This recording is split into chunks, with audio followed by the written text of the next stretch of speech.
আজ করব ট্যাংরা মাছের একটা দুর্দান্ত রেসিপি। তা প্রথমেই তার জন্য ট্যাংরা মাছগুলোকে কেটে ধুয়ে নিয়েছি। এইবারে একটা কড়াই বসিয়ে দিয়েছি, আর কড়াইতে দিয়ে দেবো প্রথমেই সরিষার তেল। তেলটা ভালোভাবে গরম করে নেব। তেলটা ভালোভাবে গরম হয়ে থাক, তার মধ্যে আমি মাছগুলোকে নুন হলুদ দিয়ে মাখিয়ে নেব। মাছগুলো প্রথমে নুন দিয়ে দিলাম, হলুদ আর 1 চামচ হলুদ দিলাম, আর একটু সরিষার তেল। এগুলো ভালোভাবে মাছের সাথে মাখিয়ে নেব।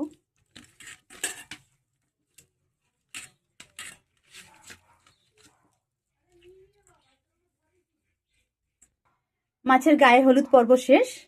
এবারে মাছগুলোকে আমি তেলে ভেজে নেব। এটা আমি সর্ষের তেলেই ভাজছি।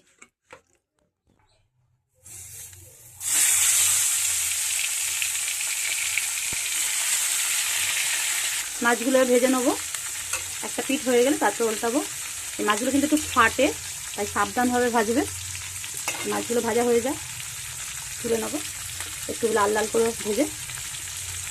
অনেকেই মাছের গন্ধের জন্য খেতে পারো না, তারা একটু বেশি করে মাছটা ভাজবে। তাই মাছটা বেশি ভাজলে কিন্তু শক্ত হয়ে যায়। আবার একটু উল্টে দিলাম। তারা একটু লেবুর রস মাখিয়ে দিতে পারো, তাহলে মাছের গন্ধটা চলে যাবে। তো চলো, রেসিপিটা প্রথম থেকে শেষ পর্যন্ত দেখার জন্য অনুরোধ রাখলাম। রেসিপিটা দেখে ভালো লাগলে অবশ্যই একটা লাইক করে দিও। তো মাছটা প্রথমে ভেজে নিই, আর কী কী লাগছে দেখতে থাকি। মাছগুলো ভাজা হয়ে গেছে, এবার আমি একে একে তুলে নেব।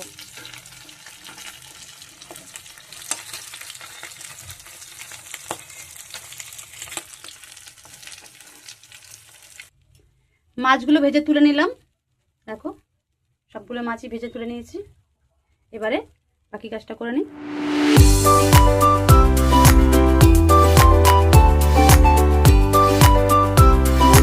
ট্যাংরা মাছ দিয়ে পেঁয়াজ কলি দিয়ে ঝাল, পেঁয়াজ কলি দিয়ে তেল ঝাল করব। তা মাছ তো ভাজা হয়ে গেছে, আমি এদিকে নিয়ে নিয়েছি পেঁয়াজ কলি, টমেটো, ক্যাপসিকাম, কাঁচা লঙ্কা।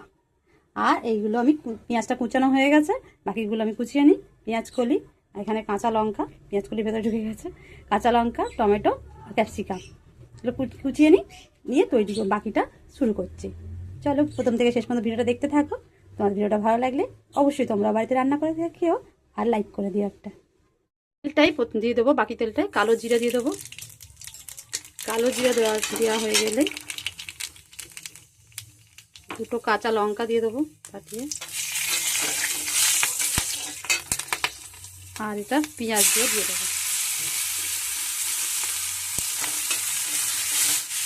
পেঁয়াজগুলো লাল লাল করে ভাজা হয়ে গেছে। এবারে ক্যাপসিকামগুলো দিয়ে দেবো। আবারও ভালোভাবে নেড়ে চেড়ে নেব। ক্যাপসিকামগুলো একটু ভাজা ভাজা হয়ে গেছে, সামান্য হালকা স্যালো ফ্রাই করার পরেই এবারে দিয়ে দিলাম পেঁয়াজ কলি কুচিগুলো দিয়ে দিচ্ছি। যেটা মেন আমাদের আকর্ষণ, পেঁয়াজ কলি মেন আছে আমাদের রান্নার টেস্ট পাল্টে দেবে। একটু ভাজা ভাজা হয়ে গেছে, একটু নুন দিয়ে দেবো, দেবো হলুদ। আবারও ভালোভাবে মাখিয়ে নেব। নুন দেওয়ার পর পেঁয়াজ কলি দিয়ে দেবো এই যে আদা থেঁতো করা রসুন, বেশি থেঁতো করে অর্ধেক করে, বা গোটা রসুনও দিতে পারো। এটা ভালোভাবে কষিয়ে নেব। একটু রসুনের ভাজা গন্ধ বেরোলে টমেটোগুলো দিয়ে দেবো। একটু ভাজা ভাজা গন্ধ হয়ে গেছে, এবার টমেটোগুলো দিয়ে দেবো। টমেটো দিলে এখান থেকে একটু জল বেরোবে, তাতে পেঁয়াজ কলিগুলো সিদ্ধ হয়ে যাবে। টেস্টের জন্য একটু চিনি দিয়ে দেবো সামান্য।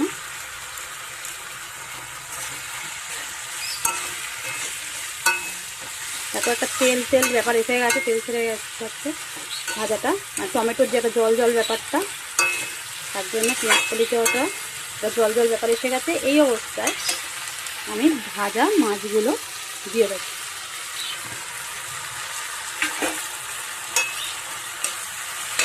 গ্যাসটা আস্তে করে দেবো, আর এই রসেতেই মাছটাও সিদ্ধ হবে, এই টমেটোর রসে। এটা একটা দারুণ তেল কইয়ের মতন হবে, তেল তেলে মাছটা। জল প্রয়োজন হলে সামান্য জলের ছিটা দেব একটা। যে দেখতে পাচ্ছ টমেটোর একটা জল বেরোচ্ছে, এতেই এটা হয়ে যাবে।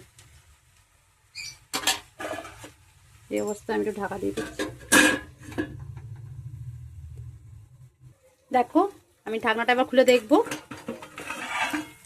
দেখো সবজিটা দেখো পুরো হয়ে গেছে, নরম হয়ে গেছে, আর সাইড থেকে তেল ছেড়ে গেছে। দেখো তেল তেল বার হয়েছে। তো তৈরি হয়ে গেছে আমার পেঁয়াজ কলি দিয়ে ট্যাংরা মাছের তেল ঝাল। এবারে গ্যাসটা নিভিয়ে দেবো, আমার হয়ে গেছে। দেখো আমি কিন্তু জল দিইনি, এটা কিন্তু পুরো পেঁয়াজের রস আর হচ্ছে পেঁয়াজ কলি দিয়ে এটা হয়ে গেছে। পেঁয়াজের রস আর টমেটোর রস যে জলটা বেরিয়েছে সেটাতেই হয়ে গেছে।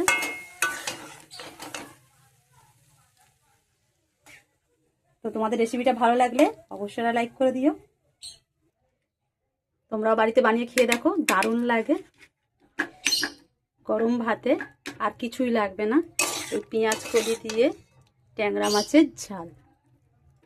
আজকের মতন এখানে রেসিপিটা আমার তৈরি হয়ে গেছে। রেসিপিটা ভালো লাগলে একটা লাইক করো আর চ্যানেলটা সাবস্ক্রাইব করে দিও। টাটা। সাইড থেকে সুতিও বলে দিল টাটা। সাবস্ক্রাইব করে দাও মায়ের আরো নতুন নতুন রেসিপি দেখার জন্য। তো রেসিপিটা আজকের মতন তৈরি। তো চলো, তোমাদের ভালো লাগলে তোমরা বাড়িতে বানাও, আর কেমন হয়েছে দেখে বলো। ভালো লাগলে একটা লাইক করে দাও। অনেক অনেক ধন্যবাদ প্রথম থেকে শেষ পর্যন্ত ভিডিওটা দেখার জন্য। তো আজকের মতন এখানে শেষ করলাম। ভালো লাগলে অবশ্যই একটা লাইক করে দিও।